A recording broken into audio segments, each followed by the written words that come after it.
Hello everyone, I am Tushita, your biology educator, and welcome to our channel Nursing Gurukul. I hope you all are doing great. And model paper की इस series में आज हम करने वाले हैं model paper number 3 जो कि इम्पॉर्टेंट है एम्स के BSc nursing and paramedical entrance examination के लिए। आप हिंदी या इंग्लिश किसी भी मीडियम के स्टूडेंट हैं तो ये वीडियो स्पेसिफिकली आप लोगों के लिए है।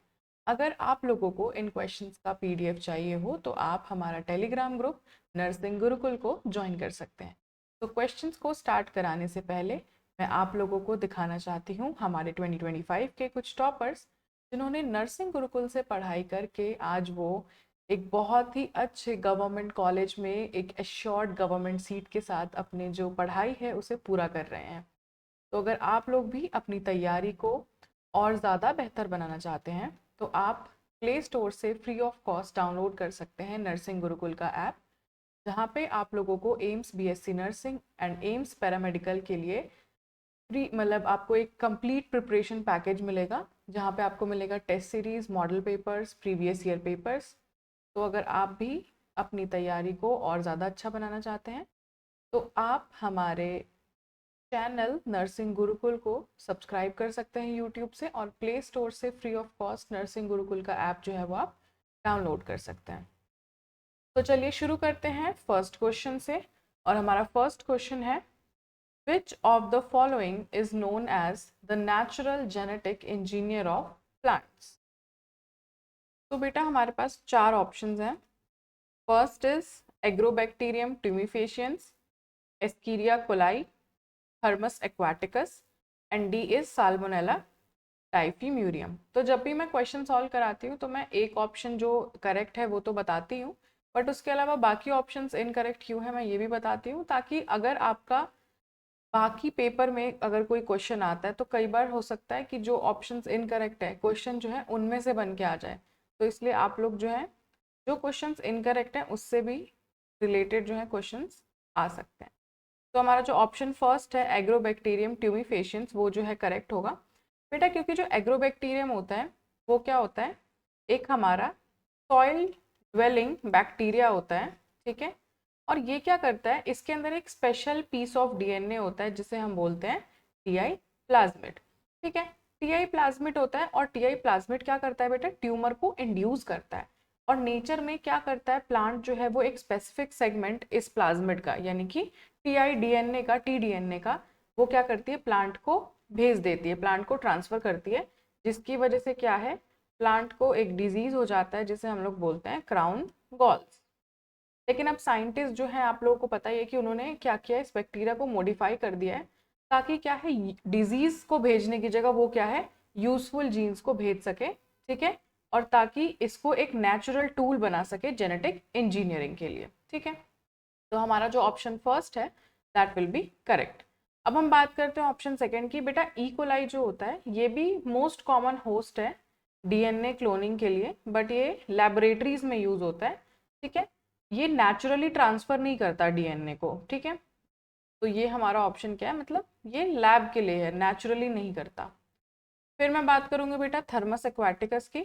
थर्मस एक्वाटिकस जो होता है ये सोर्स है हमारा टैग पॉलीमरेज का। अगर आपने बेटा मॉडल पेपर सेकंड मेरे साथ सॉल्व किया होगा तो आपको पता होगा कि एक टैग पॉलीमरेज से भी क्वेश्चन आया था कि टैग पॉलीमरेज का जो सोर्स है वो क्या है, हमारा थर्मस एक्वाटिकस होता है। ये बेटा एक हीट स्टेबल एंजाइम है, ठीक है। हीट स्टेबल एंजाइम होने के साथ साथ ये क्या करता है, पीसीआर में इसका रोल होता है मेनली, बट बेटा प्लांट के जेनेटिक इंजीनियरिंग में इसका एज एन रोल नहीं होता है। अगर मैं बात करूँ सैल्मोनेला टाइफीम्यूरियम की, तो ये जो होता है ये एक ह्यूमन पैथोजन है, ठीक है। ह्यूमन पैथोजन है ये, और ये क्या करता है, हम लोग इसे अर्ली रिकॉम्बिनेंट डीएनए एक्सपेरिमेंट में यूज करते थे, बट ये नेचुरल जेनेटिक इंजीनियर नहीं है प्लांट्स का, because it is a human pathogen, ठीक है। तो हमारा ऑप्शन फर्स्ट जो है दैट विल बी करेक्ट। अब हम चलते हैं नेक्स्ट क्वेश्चन की तरफ। नेक्स्ट क्वेश्चन है हमारा the process of delivery of the foetus is called, ठीक है। तो इसका आंसर आएगा ऑप्शन सी, पार्चुरेशन, ठीक है, प्रसव जिसको हम लोग बोलते हैं। तो हमसे क्या पूछा है कि जो भ्रूण के जन्म की प्रक्रिया को क्या कहा जाता है। तो बेटा जो हमारा पार्चुरेशन होता है, अगर हमको बायोलॉजिकल टर्म देना हो चाइल्ड बर्थ का, ठीक है, चाइल्ड के जब बर्थ होता है तो उसको अगर हम लोग बायोलॉजिकल टर्म देते हैं तो हम उसे बोलते हैं पार्चुरेशन। एक ये कॉम्प्लेक्स प्रोसेस है जो कैसे ट्रिगर होता है बेटा, न्यूरो एंडोक्राइन सिग्नल मिलता है इसे फ्रॉम बोथ, फीटस से भी इसे एक सिग्नल मिलता है और इसे प्लेसेंटा से भी सिग्नल मिलता है। अब ये सिग्नल क्या होती है, एक पावरफुल कॉन्ट्रैक्शन प्रोड्यूस करती है, यूट्रस की जो हमारी यूट्राइन वॉल है उसके अंदर एक पावरफुल कॉन्ट्रैक्शन जो है वो प्रोड्यूस करती है। और ये कौन सा हार्मोन करता है इसे, ऑक्सीटोसिन, ठीक है, ऑक्सीटोसिन करता है और जिसकी वजह से क्या होता है, इवेंचुअली बेबी का एक्सपल्शन हो जाता है मदर की बॉडी से। लैक्टेशन की बात करूं, लैक्टेशन जो होता है वो होता है कि अगर हम मिल्क का प्रोडक्शन कर रहे हैं या फिर मिल्क की सिक्रीशन कर रहे हैं, ठीक है, मेमोरी ग्लैंड से जब बेबी बॉर्न हो चुका है उसके बाद, तो उसे हम बोलते हैं लैक्टेशन। इम्प्लांटेशन की बात करूं तो अर्ली स्टेज ऑफ प्रेगनेंसी में क्या होता है, जब एम्ब्रियो जो है अपने आप को अटैच कर लेता है, ठीक है, वॉल ऑफ यूट्रस से, ठीक है, जब वो अटैच कर लेता है तो इम्प्लांटेशन उसे बोलते हैं। और अगर मैं ओव्यूलेशन की बात करूं तो ओव्यूलेशन होता है रिलीज ऑफ मैच्योर एग्स, ठीक है, कि मैच्योर एग का रिलीज होना ओवरी में से, ठीक है, तो ओवरी में से जब मैच्योर एग का रिलीज होगा, ठीक है, और ये तो प्रेगनेंसी से बहुत ज़्यादा पहले जो है वो हो जाता है, ठीक है। नेक्स्ट क्वेश्चन हम चलेंगे, question number 3, which hormone is responsible for the maintenance of endometrium, ठीक है, तो इसका आंसर आएगा ऑप्शन सी, प्रोजेस्ट्रॉन। तो प्रोजेस्ट्रॉन क्या करता है, जैसे ही ओव्यूलेशन हो जाती है, ठीक है, ओव्यूलेशन के बाद क्या होता है, जो हमारे रप्चर्ड फॉलिकल होते हैं, रप्चर्ड फॉलिकल, वो किस में बदल जाते हैं, वो टर्न हो जाते हैं कॉर्पस ल्यूटियम में, ठीक है। अब ये कॉर्पस ल्यूटियम में कन्वर्ट हो जाते हैं जो कि सिक्रीट करता है हाई लेवल ऑफ प्रोजेस्ट्रॉन, ठीक है। अब हाई लेवल ऑफ प्रोजेस्ट्रॉन क्या करता है, ये सिक्रीट करता है और ये हार्मोन जो होता है बहुत ही क्रिटिकल होता है, इसलिए ये यूट्राइन जो हमारी लाइनिंग होती है उसको थिक रखता है, सिक्रीटरी रखता है और रेडी करता है फर्टिलाइज्ड एग के लिए। अगर तो प्रेगनेंसी होती है, ठीक है, तो प्रोजेस्ट्रॉन लेवल जो है वो हाई रहता है और मेंटेन करता है प्रेगनेंसी को। और अगर जो है ये ड्रॉप हो जाती है, तो अगर ये ड्रॉप हो गई तो जो हमारी लाइनिंग जो रेडी हुई थी, थिक लाइनिंग, वो क्या हो जाती है, शेड हो जाती है, जिससे क्या हो जाता है, मेंस्ट्रुएशन हो जाता है, ठीक है। फिर हम देखेंगे एलएच। एलएच क्या करता है, एलएच जो है वो ओव्यूलेशन को ट्रिगर करने के लिए इसका मेन रोल रहता है, ठीक है, और फॉर्मेशन करता है कॉर्पस ल्यूटियम का, बट ये लाइनिंग को मेंटेन नहीं करता हमसे, क्योंकि पूछा है कि मेंटेनेंस ऑफ एंडोमेट्रियम, ठीक है, यानी कि यूट्रस की जो यूटेराइन लाइनिंग है उसको कौन मेंटेन करता है। तो ये ओव्यूलेशन को भले ही ट्रिगर करता है बट ये डायरेक्ट मेंटेनेंस नहीं करता है लाइनिंग की, ठीक है। फिर हम चलते हैं नेक्स्ट ऑप्शन की तरफ। नेक्स्ट ऑप्शन है बेटा हमारा एफएसएच। जो एफएसएच होता है बेटा वो क्या करता है, जो ग्रोथ होती है ओवेरियन फॉलिकल्स की, उसकी ग्रोथ करता है ये, ठीक है, during the start of the cycle. And oestrogen की बात करूँ, एस्ट्रोजन जो होता है वो मेनली रिस्पॉन्सिबल होता है अगर रिपेयरिंग करनी है या फिर इनिशियल जो थिकनिंग हो रही होती है एंडोमेट्रियम की, उस टाइम पे जो है ये इसका मेन रोल होता है, ठीक है। बट प्रोजेस्ट्रॉन जो होता है वो हमारा एक स्पेसिफिक हार्मोन है जो कि मेंटेन करता है वो जो भी थिकनेस होती है प्रेगनेंसी के लिए, ठीक है। फिर चलते हैं हम क्वेश्चन नंबर 4 की तरफ, फंक्शनल यूनिट ऑफ इनहेरिटेंस। जो फंक्शनल यूनिट ऑफ इनहेरिटेंस होती है यानी कि वंशानुगति की कार्यात्मक इकाई क्या है, इसका आंसर आएगा जीन। क्योंकि जो जीन होता है ये, अब जैसे सपोज अगर हमारा ये डीएनए है तो इसका एक स्पेसिफिक सेगमेंट जो होता है वो होता है हमारा जीन, जिसमें क्या होते हैं, एक पर्टिकुलर इंस्ट्रक्शन होता है ताकि वो क्या कर सके, एक पर्टिकुलर प्रोटीन जो है वो बिल्ड कर सके, ठीक है। और फिर वो डिटरमाइन करता है स्पेसिफिक ट्रेट। अब वो ट्रेट कुछ भी हो सकता है, जैसे सपोज हमारा आई कलर हो गया या फिर हाइट हो गया, तो अब वो उस जीन के पास कोई भी ट्रेट हो सकते हैं। और ये जो डीएनए होता है हमें पता है कि इसके अंदर क्या होता है, मटीरियल होता है। तो क्रोमोसोम जो होता है ना वो उसका स्ट्रक्चर होता है, यूनिट होता है जो एक्चुअली जो उस चीज को, उस ट्रेट को पास ऑन करता है फ्रॉम पेरेंट टू ऑफस्प्रिंग, ठीक है। अगर मैं बात करूँ क्रोमोसोम की, तो जो क्रोमोसोम होता है ये होता है हमारा लॉन्ग थ्रेड लाइक स्ट्रक्चर होता है जो कि डीएनए से बना होता है, ठीक है। और इसमें क्या होती है, प्रोटीन्स जो कि जीन्स को कैरी करते हैं। बट ये बेटा स्मॉलेस्ट यूनिट नहीं होती, क्योंकि हमसे पूछा है कि फंक्शनल यूनिट ऑफ इनहेरिटेंस, यानी कि हमको सबसे स्मॉलेस्ट यूनिट बतानी है। अब मैं एलील्स की बात करूं, एलील जो होता है एक सिंपली वेरिएंट होता है, या फिर हम कह सकते हैं जीन का एक डिफरेंट वर्जन होता है। जैसे सपोज अगर हमारे पास जीन है हाइट की जीन है हमारे पास, तो हाइट की जीन में हमारे पास दो अलील्स होंगे, एक टॉल होगा और एक शॉर्ट होगा। तो ये जीन का क्या है, एक डिफरेंट वर्जन हो जाएगा, ठीक है, जीन का। डीएनए की मैं अगर बात करूं तो ये हमारा एक केमिकल पॉलीमर होता है, ठीक है, जो क्या करता है, जेनेटिक मटेरियल को बनाता है, ठीक है। फिर हम चलते हैं नेक्स्ट क्वेश्चन की तरफ। Question number 5, presence of which of the following in urine is indicative of diabetes mellitus, ठीक है। इसका आंसर आएगा option B, ketone bodies and glucose. तो अब ये बोल रहा है कि यूरिन में ऐसी हमें क्या चीज़ मिलेगी जिससे हम ये बता सकते हैं कि जो हमें है कि या किसी भी इंसान को डायबिटीज मेलिटस है। तो डायबिटीज मेलिटस, देखिए पहली बात तो ये है कि जब कोई भी एक हेल्दी इंसान है तो किडनी जो है क्या करती है, सारा जो ग्लूकोज है, जितना भी ग्लूकोज होता है उसे रीएब्जॉर्ब कर लेती है, ठीक है। पहला तो इसका ये काम होता है। लेकिन डायबिटीज मेलिटस जिसको होता है, इसका मतलब क्या है कि जो ब्लड शुगर लेवल है ना वो इतना ज़्यादा हाई है, ब्लड शुगर लेवल इतना हाई है कि किडनी जो है ना वो उसे रीएब्जॉर्ब नहीं कर पा रही। अब जब किडनी ग्लूकोज को रीएब्जॉर्ब नहीं कर पाएगी तो अल्टीमेटली क्या होगा, वो ग्लूकोज जो है एक्सक्रीट आउट होगा, और जब वो एक्सक्रीट आउट होगा तो वो किसकी फॉर्म में होगा, यूरिन की फॉर्म में होगा, ठीक है। जिसे हम लोग बोलते हैं ग्लाइकोसूरिया, यानी कि ग्लूकोज जो है हमारा यूरिन में प्रेजेंट है। और जब बॉडी जो है यूज नहीं कर पाती है ग्लूकोज को एनर्जी के लिए, तो ये जो है ब्रेक डाउन होने लगती है फैट्स में, और ये जो है क्या प्रोड्यूस करती है, कीटोन बॉडीज को प्रोड्यूस करती है। तो हमारे जो यूरिन है, यूरिन में कीटोन बॉडीज और ग्लूकोज जो है दोनों देखे जाते हैं। अगर मैं यूरिया की बात करूं तो यूरिया तो एक नॉर्मल मेटाबॉलिक वेस्ट है जो कि हर किसी के यूरिन में मिलता है, तो इससे हम ये नहीं पता लगा सकते कि किसी इंसान को डायबिटीज मेलिटस है या फिर नहीं है।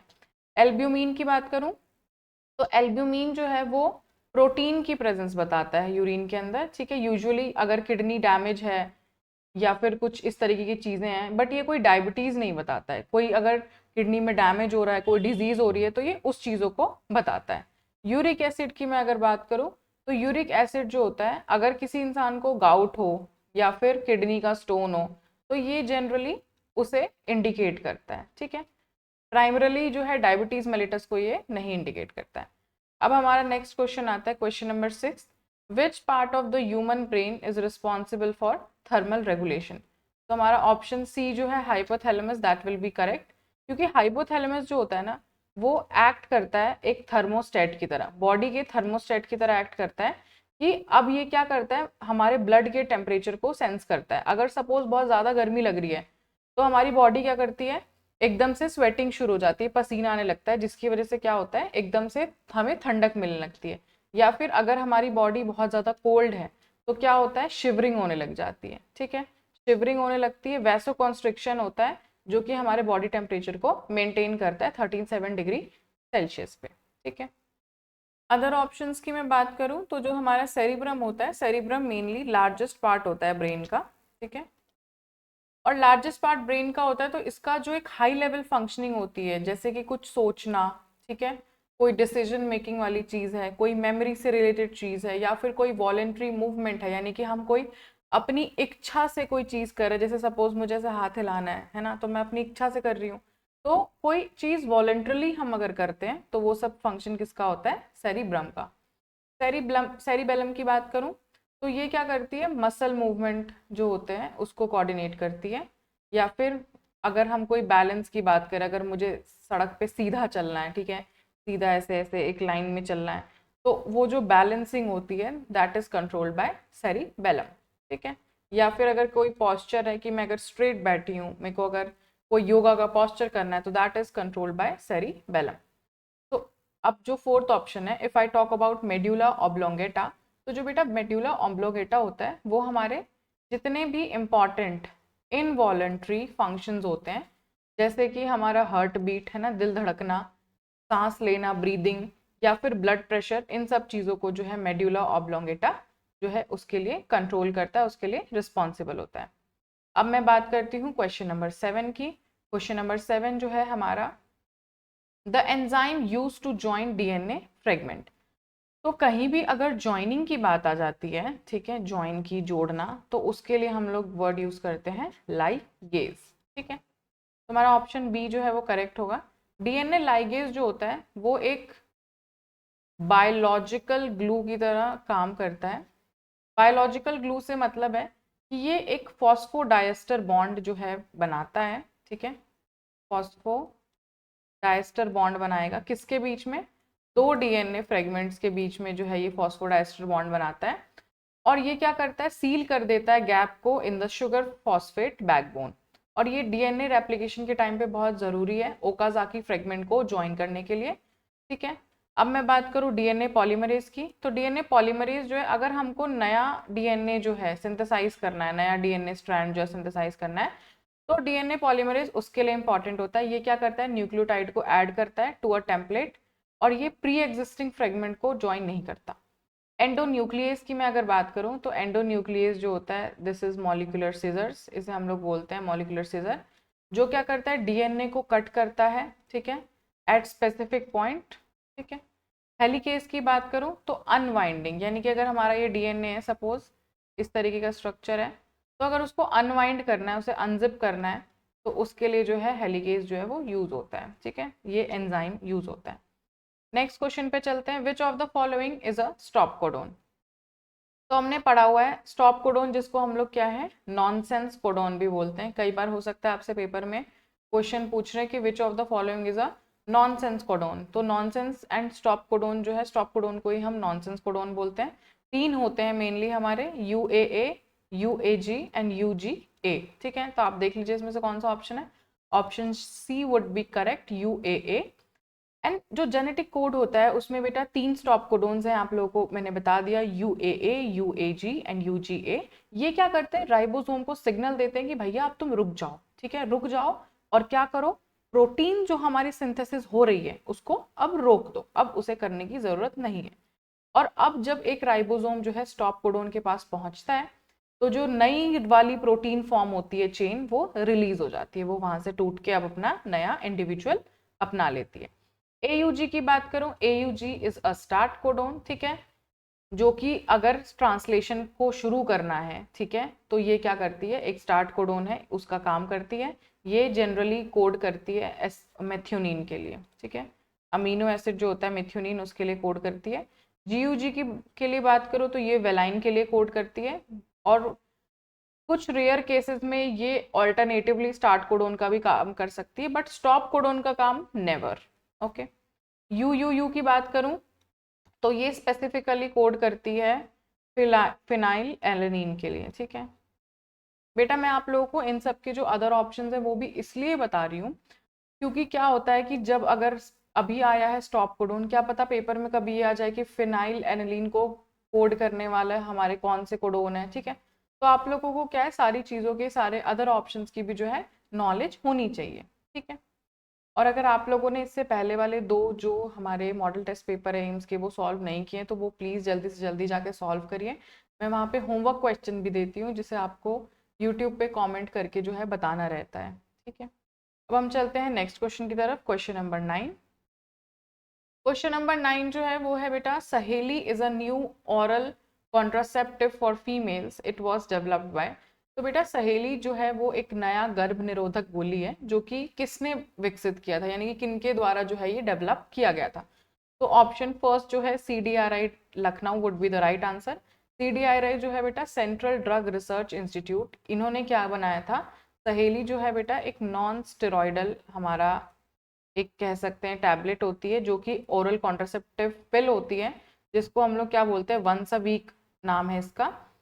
और इसमें क्या होता है, सेंट्रो सेंट क्रोमैन होता है, सेंट क्रोमैन होता है, सेंट क्रोमैन होता है, जो कि जिसके बहुत ज़्यादा कम साइड इफेक्ट होते हैं अगर हम ट्रेडिशनल जो स्टेरॉइडल पिल्स होते हैं उसकी बात करें।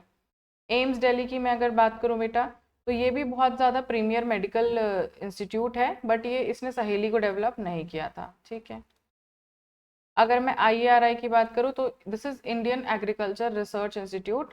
तो ये एग्रीकल्चर यानी कि खेती बाड़ी आप कह सकते हो, प्लांट्स, क्रॉप्स, इन सब चीज़ों पे ये काम करता है। NIMR की बात करूँ तो बेटा NIMR जो होता है बेटा वो होता है national institute of malaria research. ठीक है, ये मलेरिया या फिर हमारे वेक्टर बॉर्न डिजीजेस उन पे इनका मेन काम होता है। ठीक है, चलते हैं नेक्स्ट क्वेश्चन की तरफ। Question number 10, in a DNA molecule adenine always pairs up with. तो अब आपको पता होना चाहिए कि एक बेस पेयरिंग रूल था जो कि डिस्कवर किया था वॉटसन एंड क्रिक ने। वॉटसन एंड क्रिक ने बोला था कि जो एक प्यूरीन है, प्यूरीन हमेशा पेयर करेगा पिरिमिडीन के साथ। ठीक है, अब एडेनिन जो है बेटा वो हमारा प्यूरीन होता है। ठीक है, और एक चीज़ बताई थी कि जो एडेनिन है वो डबल बॉन्ड के साथ पेयर करेगा थाइमीन के साथ, और ग्वानिन जो है वो ट्रिपल बॉन्ड के साथ बॉन्ड बनाएगा साइटोसिन के साथ। ठीक है, DNA के अंदर। तो ग्वानिन जो है बेटा, ग्वानिन जो है वो तो खुद एक प्यूरीन है जैसे कि एडेनिन है, तो वो तो पेयर अप कर नहीं सकते। साइटोसिन जो है मैंने आपको बता दिया, साइटोसिन जो है वो किसके साथ पेयर करता है, ग्वानिन के साथ। हमारा जो ऑप्शन थर्ड है thymine, that will be correct.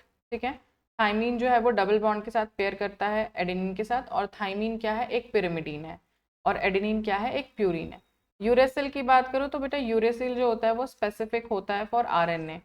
अगर आपसे कभी पेपर में क्वेश्चन पूछा जाता है कि ऐसी कौन सी हमारे नाइट्रोजनस बेस पेयर है या फिर कौन सी हमारे प्यूरीन या फिर पिरिमिडीन है, कि कुछ भी जो एक अलग स्पेसिफिक DNA को RNA से अलग बनाता है, तो हमारा जो आंसर आता है वो आता है यूरेसिल। क्योंकि DNA में क्या होता है, ATGC, और RNA में क्या होता है, AUGC। ये तीनों चीज़ें सिमिलर होती हैं, बस एक जो हमारा थाइमिन होता है वो यूरेसिल से रिप्लेस हो जाता है। नेक्स्ट क्वेश्चन की तरफ चलते हैं। The phenomena of triple fusion occurs in, हमारा जो ऑप्शन थर्ड है angiosperm, that will be correct. हमसे पूछा है कि ट्रिपल फ्यूजन किस में होता है। तो एंजियोस्पर्म में क्या होता है, एक जो फ्लावरिंग प्लांट है उनके अंदर जो है ट्रिपल फ्यूजन देखने को मिलता है। होता क्या है कि जो एम्ब्रियो सैक होता है उसमें 3 एंटीबोडल सेल्स होते हैं। ठीक है, ये एंटीबोडल सेल्स हो गए। 2 पोलर न्यूक्लियाई होता है, यहाँ पे 2 हमारे सिनर्जिड होता है, और एक हमारा एग सेल होता है। ठीक है, तो क्या होता है ना, 2 मेल गैमीट होते हैं एंजियोस्पर्म के अंदर, एक मेल गैमीट फॉर्म करता है एग सेल के साथ, और सिनगैमी हो जाती है जिसे हम सिनगैमी बोलते हैं, और जाइगोट की फॉर्मेशन होती है। और 2 पोलर न्यूक्लियाई जो है वो भी मेल गैमीट के साथ फ्यूज करता है, बट 3 न्यूक्लियस होने के कारण वो ट्रिपल जो है, ट्रिपल ट्रिप्लॉइड जो है एंडोस्पर्म बनाता है।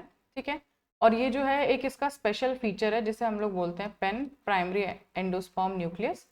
एल्गी की मैं अगर बात करूं, अब देखिए तो यहाँ पे क्या हुआ, दो दो बार फर्टिलाइजेशन हो रही है, 2 फर्टिलाइजेशन के प्रोसेस हो रहे हैं, इसीलिए इसे हम लोग बोलते हैं डबल फर्टिलाइजेशन। ठीक है, और यहाँ पे क्या हुआ, 2 न्यूक्लियस, ठीक है, 2 न्यूक्लियस थी वो एक मेल गैमीट के साथ फ्यूज हुई है, तो यहाँ पे क्या हो गया, टोटल 3 न्यूक्लियस बन गए, तो इसे हम लोग क्या बोलते हैं, ट्रिपल फ्यूजन। ठीक है, जिसे हम लोग बोलते हैं प्राइमरी एंडोस्पर्म न्यूक्लियस। एल्गी की बात करूँ या फिर मैं अगर बात करूँ फंजाई की, तो ये सीड्स तो प्रोड्यूस करते ही नहीं है। ठीक है, तो ये जो है सिंपल फर्टिलाइजेशन का प्रोसेस करते हैं। ठीक है, जिम्नोस्पर्म की बात करूँ तो बेटा सीड तो ये प्रोड्यूस करते हैं, बट इसमें ट्रिपल फ्यूजन नहीं होता क्योंकि जो इसका एंडोस्पर्म होता है वो हेप्लॉइड होता है। ठीक है, और फर्टिलाइजेशन से पहले ये फॉर्म हो जाता है। नेक्स्ट हमारा क्वेश्चन आता है the structural and functional unit of kidney is, इसका आंसर आएगा ऑप्शन बी, नेफ्रॉन। हर ह्यूमन किडनी के अंदर क्या होते हैं, 1 मिलियन हमारे नेफ्रॉन्स होते हैं। ठीक है, 1 मिलियन नेफ्रॉन्स होंगे, और ये जो माइक्रोस्कोपिक स्ट्रक्चर होते हैं ये हमारा एक्चुअल वर्क करते हैं, यानी कि फिल्टरिंग ऑफ ब्लड या फिर रीएब्जॉर्प्शन कह सकते हैं, और यूरिन की फॉर्मेशन करते हैं। अगर मैं न्यूरॉन की बात करूं तो ये तो होता है हमारा structural and functional unit of nervous system. अब मैं आपको क्यों ऑप्शन बताती हूँ, क्योंकि अब हमने जो पिछला मॉडल पेपर सॉल्व किया था उसमें क्वेश्चन आया हुआ था कि structural and functional unit of nervous system बताना है, तो उसका आंसर था न्यूरॉन। अब आज हमसे इस मॉडल पेपर में पूछ लिया गया है कि the structural and functional unit of kidney, तो आपको सभी चीज़ों की नॉलेज होनी चाहिए। एल्विलाई की बात करूँ तो बेटा ये स्ट्रक्चरल एंड फंक्शनल यूनिट होता है लंग्स का। ठीक है, जहाँ पे गैस का एक्सचेंज होता है। हेपेटिक सेल्स की बात करूँ तो ये ऐसे सेल्स होते हैं जो लिवर को बनाने में हेल्प करते हैं। अब मैं बात करूँ बीटी कॉटन की। ठीक है, बीटी कॉटन इज नॉट, तो बीटी कॉटन इज नॉट। अब हमारे पास ऑप्शंस दिए हुए हैं बहुत सारे।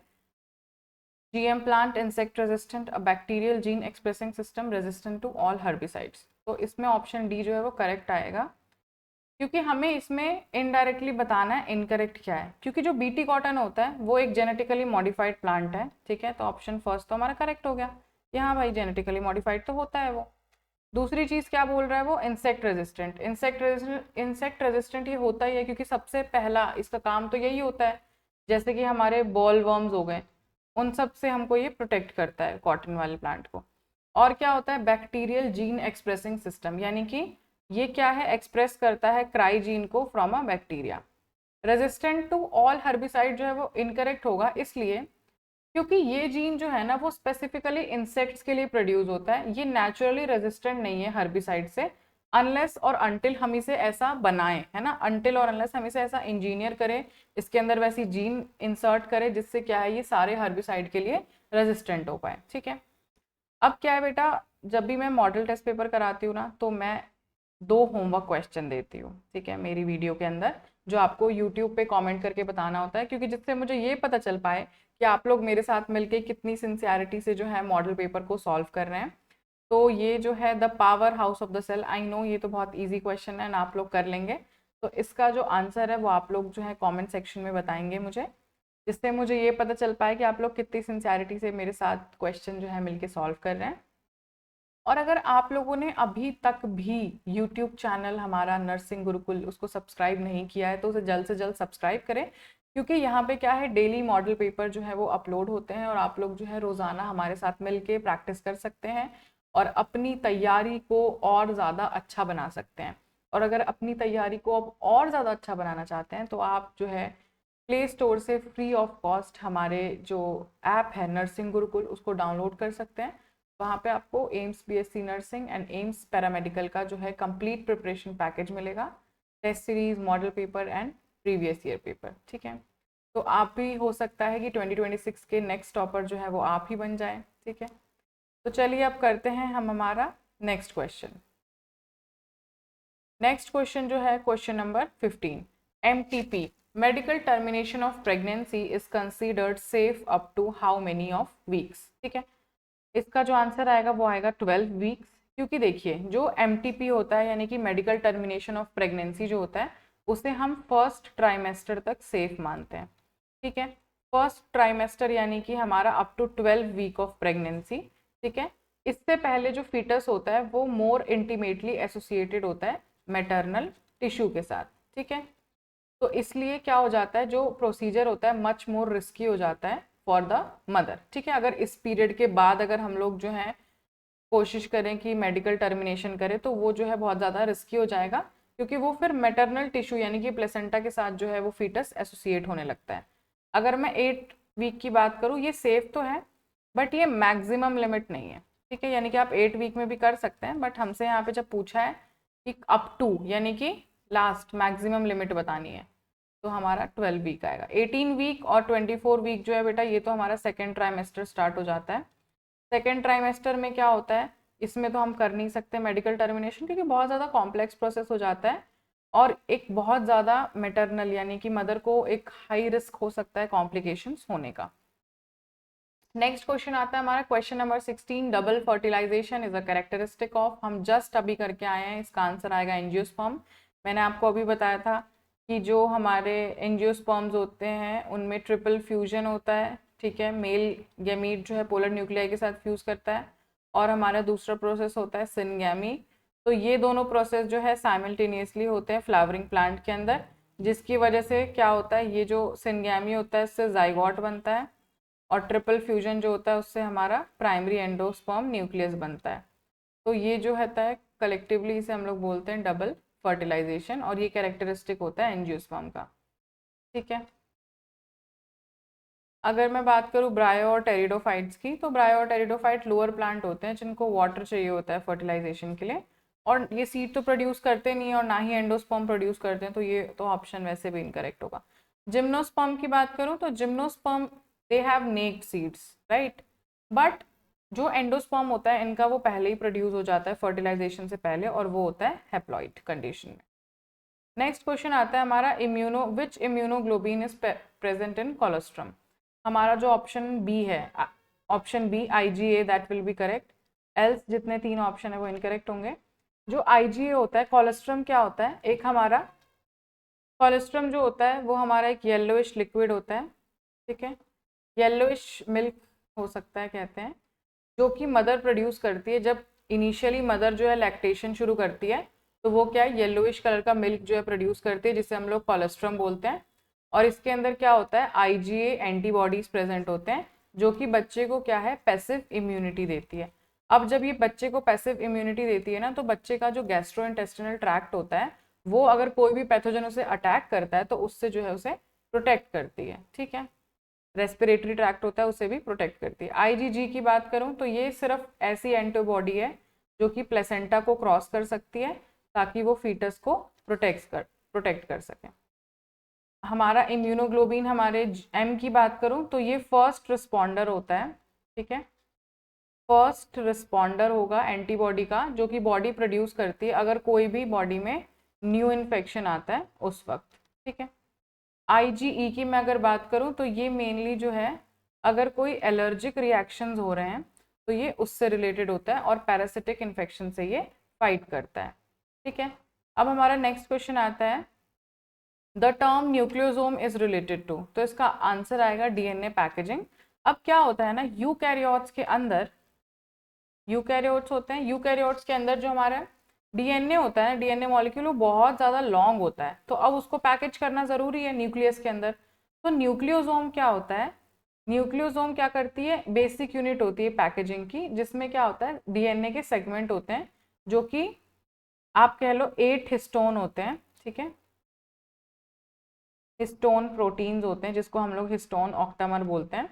तो कोर ऑफ 8 हिस्टोन प्रोटीन्स होते हैं, उधर से क्या होता है, DNA जो होता है वो रैप होता है, ठीक है, इस तरीके से हिस्टोन्स होते हैं जिसमें रैप्ड होता है DNA, और ये जो है बीड्स ऑन स्ट्रिंग इस तरीके की अपीयरेंस देता है। DNA रेप्लिकेशन, ट्रांसलेशन या ट्रांसक्रिप्शन की बात करूँ तो ये जो है DNA कॉपिंग के लिए जो है मेनली यूज होते हैं या फिर प्रोटीन सिंथेसिस के लिए, बट न्यूक्लियोसोम खुद एक स्ट्रक्चरल यूनिट ऑफ ऑर्गेनाइजेशन है। नेक्स्ट क्वेश्चन की तरफ चलेंगे, क्वेश्चन नंबर 19। क्वेश्चन नंबर 19 है हमारा मेंडल्स लास्ट लॉ, ठीक है। अब इसका जो आंसर आएगा that will be law of independent assortment, क्योंकि ये जो है लॉ ऑफ इंडिपेंडेंट असॉर्टमेंट ये बेस्ड था डाईहाइब्रिड क्रॉस पे, डाईहाइब्रिड क्रॉस पे बेस्ड था, और ये as a third law Mendel ने जो है इंट्रोड्यूस किया था, जिसे हम लोग लास्ट लॉ भी बोलते हैं। और इसमें उन्होंने क्या बोला था कि जो अलील्स हैं डिफरेंट ट्रेट के, जैसे सीड कलर हो गया या फिर सीड शेप हो गया, वो खुद को सेग्रीगेट करते हैं independently of one another during the formation of gametes, ठीक है। अगर मैं बात करूँ लॉ ऑफ डोमिनेंस की, इसे हम लोग फर्स्ट लॉ बोलते हैं, ठीक है, और ये जो है मोनोहाइब्रिड क्रॉस के टाइम पे उन्होंने जो है एक्सप्लेन किया था। लॉ ऑफ सेग्रीगेशन की बात करूँ तो ये हमारा क्या है, सेकेंड लॉ, ठीक है। तो मेनली जो है 3 लॉ जो है मेंडल के द्वारा दिए गए थे। नेक्स्ट हमारा क्वेश्चन आता है, विच of the following is a primary lymphoid organ, तो हमारा जो ऑप्शन सी है bone marrow, that will be correct, क्योंकि जो हमारा प्राइमरी लिम्फॉइड ऑर्गन्स होते हैं वो क्या होते हैं, साइट होते हैं जहाँ पे लिम्फोसाइट्स जो होते हैं। अब लिम्फोसाइट कौन से, जैसे सपोज हमारे B सेल्स हो गए, हमारे T सेल्स हो गए, वो क्या है, प्रोड्यूस होते हैं और मेच्योर होते हैं, और इसमें हमारा बोन मैरो इंक्लूड होता है, जैसे कि जहाँ पे सेल्स जो है, ब्लड सेल्स जो है वो बॉर्न होते हैं, और थाइमस, ठीक है।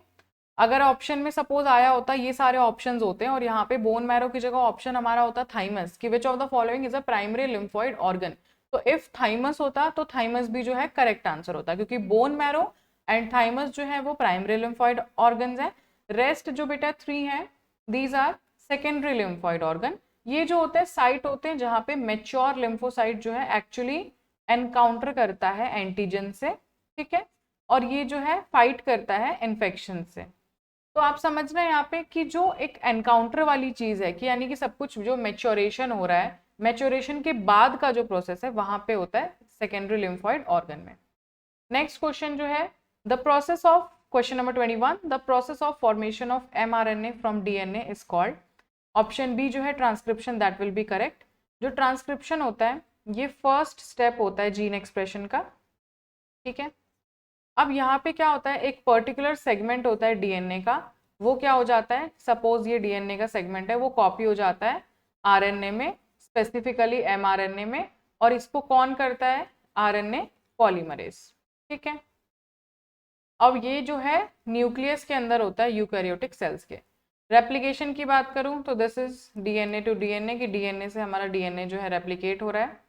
ट्रांसलेशन की बात करूं तो यहाँ पे जो राइबोसोम्स होते हैं वो प्रोटीन को सिंथेसाइज करते हैं, तो यहाँ पे हमारा जो एमआरएनए है वो सिंथेसाइज करता है प्रोटीन के अंदर। रिवर्स ट्रांसक्रिप्शन क्या होती है कि डीएनए को हमें बनाना है फ्रॉम आरएनए टेम्पलेट, कि आरएनए के टेम्पलेट से हमने डीएनए को बनाया। और इसमें क्या होता है, जो हमारे रेट्रोवायरस होते हैं, इसका एग्जाम्पल जो होता है जैसे एचआईवी, उसमें जो है रिवर्स ट्रांसक्रिप्शन देखा गया है। नेक्स्ट क्वेश्चन आता है हमारा the total, question number 22, total number of biodiversity hotspot in the world are. Option number B 34 will be correct, क्योंकि जो बायोडाइवर्सिटी हॉटस्पॉट क्या होते हैं, ऐसे हॉटस्पॉट होते हैं जहाँ पे बहुत ज़्यादा जो है स्पीशीज रिचनेस होती है। स्पीशीज रिचनेस यानी कि बहुत ज़्यादा डिफरेंट डिफरेंट टाइप की स्पीशीज जो है देखने को मिलती हैं, और जो कहीं भी आपको स्पीशीज या फिर जो ऑर्गेनिज्म है वो नहीं मिलेंगे ना, वो आपको बायोडाइवर्सिटी हॉटस्पॉट के अंदर मिलेंगे। तो होता क्या है कि जो स्पीशीज रिचनेस जहाँ पे आपको दिखेगी, या फिर कुछ ऐसा आप कह सकते हो हाई डिग्री ऑफ एंडेमिज्म होता है जहाँ पे कोई भी स्पीशीज जो है कहीं और पाई नहीं जाती, या फिर जो स्पीशीज जो है बहुत ज़्यादा खतरे में है, तो ऐसे जो रीजन्स होते हैं that is known as biodiversity hotspot. तो अभी इनिशियली जो इसका नंबर था ना दैट वाज 25, बट अब जो है ग्लोबली अपडेट होके ये हो गया है 34। कुछ कुछ रिसेंट हम स्टडीज देखते हैं तो वहाँ पे 36 नंबर भी दिया जाता है, बट एक स्टैंडर्ड टेक्स्ट बुक में अभी भी जो है ये 34 ही है। 25 जो होता है ओरिजिनल नंबर ऑफ हॉटस्पॉट था, जो कि नॉर्मन मेयर ने आइडेंटिफाई किया था। ठीक है, तो ये करेक्ट नहीं है अब, क्योंकि अपडेट हो चुका है। 40 और 10 जो है ये तो किसी भी तरीके से कॉरस्पॉन्ड होता ही नहीं है इस क्वेश्चन से। नेक्स्ट क्वेश्चन की तरफ चलेंगे, question number 23, which of the following is used in the production of bread. ठीक है, तो अब देखिए यहाँ पे हमारे पास चार ऑप्शन है, तो ऑप्शन जो फर्स्ट है that will be correct, Saccharomyces cerevisiae. Saccharomyces cerevisiae जो होता है इसे हम लोग बोलते हैं ब्रूअर्स यीस्ट। ठीक है, या फिर हम इसे बोलते हैं बेकर्स यीस्ट। ठीक है, सेक्रोमाइसिस सर्विसी जो है वो फर्मेंट करती है शुगर को, जो कि डो के अंदर प्रेजेंट होती है, और ये यहाँ पे क्या करती है, CO2 को रिलीज करती है, जो कि डो के अंदर ट्रैप हो जाता है। जब हम ऐसे आटा वाटा गूंथते हैं या फिर ब्रेड की प्रोडक्शन करने के लिए गूंथते हैं, तो उसमें क्या होता है, CO2 जो है वो ट्रैप हो जाता है, और फिर जिसकी वजह से ब्रेड जो है वो फ्लफी हो जाता है।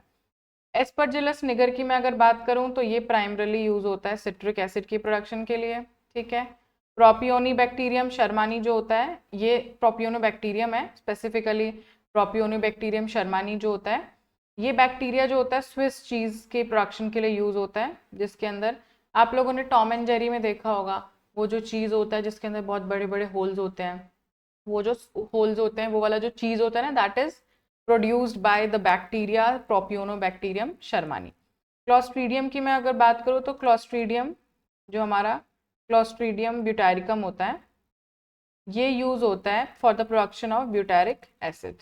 ठीक है, चलते हैं नेक्स्ट क्वेश्चन की तरफ, क्वेश्चन नंबर 24। तो क्वेश्चन नंबर 24 है हमारा, in which phase of cell cycle DNA replication occurs. तो हमारा जो ऑप्शन बी है S phase, that will be correct. ये जो सेल साइकिल होती है इसके अंदर क्या होता है, हमारा इंटरफेज होता है और हमारा होता है एम फेज। ठीक है, जो हमारा इंटरफेज होता है वो डिवाइडेड होता है G1 S phase, G2 phase. ठीक है, जो एस फेज होता है उसे हम लोग बोलते हैं सिंथेसिस फेज। ठीक है, सिंथेसिस फेज के अंदर क्या होता है, एक स्पेसिफिक टाइम होता है जहाँ पे डीएनए जो है रेप्लिकेट होता है, डबलिंग करता है ये अमाउंट ऑफ डीएनए की पर सेल।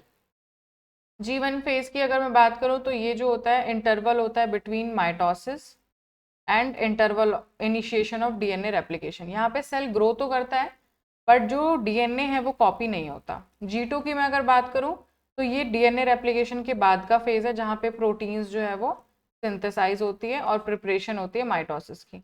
एम फेज की बात करूँ तो हमारा जो एक्चुअल डिविजन फेज होता है उसे, वो जो होता है एम फेज के अंदर होता है माइटोसिस, जहाँ पे जो सेल डिवाइड करता है इसके डीएनए को और साइटोप्लाज्म के अंदर करता है। PCR स्टैंड्स फॉर, नेक्स्ट हमारा क्वेश्चन नंबर 25 है। PCR स्टैंड्स फॉर, इसका आंसर जो आएगा वो आएगा polymerase chain reaction. Polymerase chain reaction जो होता है वो हमारा एक लैबोरेटरी टेक्निक है जो कि क्या करता है, एम्पलीफाई करता है, बहुत सारे मिलियंस ऑफ कॉपी बनाता है। ठीक है, एक स्पेसिफिक हमने डीएनए ले लिया, ठीक है, स्पेसिफिक डीएनए ले लिया, उसको हम लोग क्या करते हैं, बहुत ज़्यादा एम्पलीफाई करते हैं। 3 स्टेप्स के अंदर होता है। पहला हमारा होता है डीनेचुरेशन, ठीक है, फिर हमारा होता है एनेलिंग, एंड देन होता है एक्सटेंशन। ठीक है, और इसमें क्या होता है, मैंने आप लोगों को बताया था कि एक हमने जो फर्स्ट पहले हम क्वेश्चन कर रहे थे टैग पॉलीमरेज, तो हमने बात की थी ना, तो जो टैग पॉलीमरेज होता है वो इसके अंदर यूज होता है। ठीक है, नेक्स्ट क्वेश्चन है क्वेश्चन नंबर 26। अब बेटा मैंने आप लोगों को बोला था कि मैं 2 क्वेश्चन जो है वो होमवर्क में देती हूँ, एक क्वेश्चन मैं दे चुकी हूँ, एक आपका क्वेश्चन नंबर 26 जो है वो भी होमवर्क में रहेगा। विच acid is produced in the stomach? आपके पास 4 ऑप्शन है, sulphuric acid, hydrochloric acid, nitric acid and citric acid. I hope ये क्वेश्चन भी बहुत ईजी है, इतना ज़्यादा मुश्किल जो है ये नहीं है। तो आप लोग अगर अभी तक मेरे साथ जुड़े हुए हैं, आप लोगों ने 25th क्वेश्चन तक जो है मेरे साथ सॉल्व किया है, तो आई होप जो आप 26 क्वेश्चन है उसको जल्द से जल्द कमेंट सेक्शन में लिख के ज़रूर बताएंगे कि आप लोगों ने जो है यहाँ तक क्वेश्चन को ध्यान से सुना है। क्वेश्चन नंबर 27 की मैं अगर बात करूँ, the vitamin which helps in blood clotting is, तो इसका जो आंसर आएगा आएगा वाइटामिन के। जो बेटा वाइटामिन के होता है वो एसेंशियल होता है, बहुत सारे जो प्रोटीन्स होते हैं जो ब्लड क्लॉटिंग के लिए रिक्वायर होते हैं उसकी ये सिंथेसिस करता है। ठीक है, और जैसे कि प्रोथ्रोम्बिन, ठीक है, तो उसकी क्या करता है, सिंथेसिस में हेल्प करता है। अगर विटामिन के जो है एनफ नहीं होगा तो ब्लड जो है वो अच्छे से क्लॉट नहीं हो पाएगा, और जब ब्लड क्लॉट नहीं होगा तो फिर क्या होगा, अगर मान लीजिए कोई भी चोट लगी किसी भी बच्चे को, कोई भी कुछ भी चोट हो गई, तो क्या होगा, ब्लड जो है वो बहता ही चला जाएगा, बहता ही चला जाएगा, जिसकी वजह से क्या होगा, ब्लड रुकेगा नहीं, और सीवियर ब्लड लॉस होने की वजह से फेटल इंजरी या डेथ तक भी जो है बच्चे की हो सकती है। अगर मैं बात करूँ विटामिन ए की, तो जो विटामिन ए होता है वो एसेंशियल होता है विजन के लिए। ठीक है, विटामिन सी की बात करूँ तो कोलेजन सिंथेसिस के लिए ये इंपॉर्टेंट होता है, या फिर कोई हीलिंग करनी हो या कोई स्कर्वी से प्रिवेंट करना हो। विटामिन डी जो होता है वो कैल्शियम एब्जॉर्प्शन के लिए जो है वो इम्पॉर्टेंट होता है। क्वेश्चन नंबर 28 की तरफ चलेंगे। क्वेश्चन नंबर 28 क्या कहता है कि amniocentesis is a technique used for, इसका जो है option C both A and B would be correct, क्योंकि एमनियोसेंटेसिस क्या होता है कि हम क्या करते हैं, जो फीटस होता है, ठीक है, फीटस, ये यहाँ पे भ्रूण होता है हमारा, उसमें से यहाँ पे जो पोर्शन होता है इससे क्या करते हैं, एमनियोटिक फ्लूइड जो है वो निकाल लेते हैं सिरिंज से या फिर इंजेक्शन से, और जब उसको हम लोग निकाल लेते हैं तो उसे हम एनालाइज करते हैं कि सेक्स क्या है फीटस का, कौन से लिंग का जो है भ्रूण है, उसके अलावा कौन से उसे जेनेटिक डिसऑर्डर्स हैं, जैसे सपोज कहीं उसे डाउन सिंड्रोम तो नहीं है या फिर कोई भी मेटाबॉलिक डिसऑर्डर तो नहीं है, इस तरीके की चीज़ें जो है हम पता लगा सकते हैं। ठीक है, फिर नेक्स्ट क्वेश्चन चलते हैं, क्वेश्चन नंबर 29।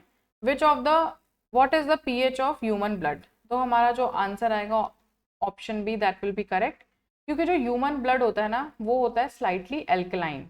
एल्कलाइन आप समझते हैं कि थोड़ा बेसिक टाइप होता है, क्योंकि और ये जो है रेंज करता है 7.35 से 7.45 के बीच में, और ये जो स्पेसिफिक पीएच होता है वो मेंटेन होता है बफर सिस्टम हमारी बॉडी के अंदर होता है उससे। ठीक है, और ये इंश्योर करता है कि जो एंजाइम और प्रोटीन्स है वो प्रॉपरली फंक्शनली काम करें। जो 6.4 है वो तो बहुत ज़्यादा एसिडिक बता रहा है, अगर इतना हमारे अंदर होगा ना 6.4 अगर पीएच होगा तो हमें तो एसिडियोसिस हो जाएगा, यानी कि लाइफ थ्रेटनिंग हो जाएगा।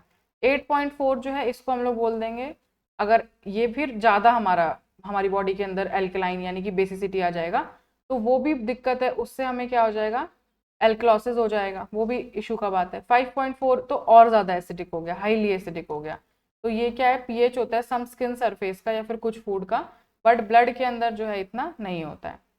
नेक्स्ट हमारा आज के हमारे मॉडल पेपर का last question, XC2 conservation include, तो XC2 कंजर्वेशन क्या होता है, यानी कि ऑफ साइट कंजर्वेशन को हम लोग बोलते हैं, जो कि एंडेंजर्ड स्पीशीज को हम लोग प्रोटेक्ट करते हैं आउटसाइड इट नेचुरल हैबिटेट, यानी कि इनके नेचुरल हैबिटेट से हम कहीं बाहर ले जाके कुछ ऐसी चीज़ें बना देते हैं जो इनके लिए अनुकूल हो, और वहाँ पे हम इसे रखते हैं।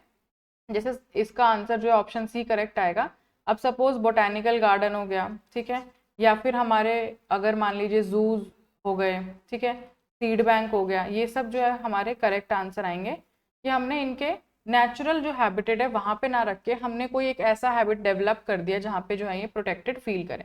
अगर मैं बात करूँ नेशनल पार्क की, वाइल्ड लाइफ सेंचुरी की और बायोस्फीयर रिजर्व की, ये सारे एग्जाम्पल है बेटा इन सीटू कंजर्वेशन की। इन सीटू कंजर्वेशन होता है यानी कि उनके खुद के नेचुरल हैबिटेट में जो है हम उन्हें प्रोटेक्ट कर रहे हैं। तो हमने एम्स का जो मॉडल पेपर 3 था वो बहुत ही अच्छे से सॉल्व कर लिया है। आई होप आप लोगों को मेरी एक्सप्लेनेशन जो है वो समझ आई होगी।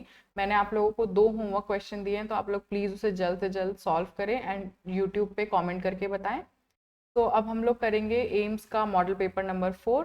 तो मिलते हैं नेक्स्ट वीडियो में। तब तक के लिए आप लोग जो है हमारे यूट्यूब चैनल नर्सिंग गुरुकुल को सब्सक्राइब कर लें ताकि आपको नेक्स्ट वीडियो का जो है अपडेट मिल पाए। Thank you so much.